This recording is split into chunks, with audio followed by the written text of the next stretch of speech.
शाह रेहान के महल में रात है। सुनहरी पोशाक में कहानी सुनाने वाली जरीन खलीफा को कहानी सुनाना शुरू करती है। ऐ बादशाह, पीतल के बुर्ज और शीशे जैसे चांद के समय में एक ऐसा जीव था जैसा न इस दुनिया में देखा गया था न अगली में। बसरा शहर में सुल्तान के विद्वानों ने एक सफ़ेद बालों वाला गोरिल्ला कैल को शीशों की भूल भुलैया में बंद कर रखा था। उसे जंजीरों से बांधा गया, पढ़ा गया, चोट नहीं दी, बट कभी आज़ादी नहीं मिली। विद्वानों के बच्चे चुपके से उसके पास फल लाते और वह केवल शांत नज़रों से देखता।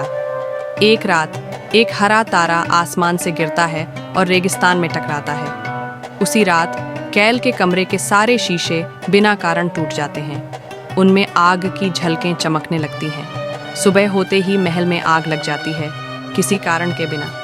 कैल गलियारों से गुजरता है, आग उसके रास्ते से हट जाती है। विद्वान डर कर भाग जाते हैं। जहाँ वह चलता है, शीशा रेत में बदल जाता है। कैल पुरानी बसरा की गलियों से गुजरता है।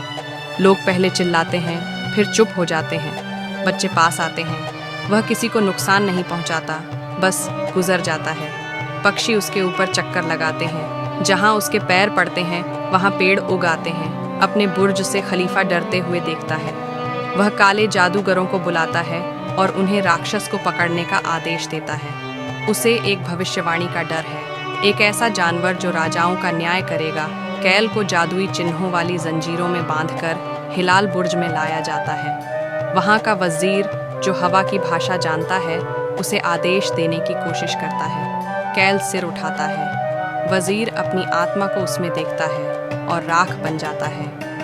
कैल धीरे से अपनी जंजीरें तोड़ता है। बुर्ज गिरने लगता है। न कोई लड़ाई होती है, बस शांति। वह गिरते पत्थरों के बीच से बिना छुए निकल जाता है। कैल रेत के टीलों के पार चला जाता है। कुछ कहते हैं वो गायब हो गया, कुछ कहते हैं वो हवा बन गया। कुछ ही दिनों में वहाँ हरियाली उग आती है जहाँ वो चला था। जरीन कहानी ख़त्म करती है। बादशाह संदेह में मगर भावुक होकर पूछता है, और उस राक्षस ने कभी कुछ कहा क्यों नहीं? क्योंकि हम कहते हैं। वह मुस्कुराती है, बहुत ज़्यादा। आग सुलगती है। रात शांत है।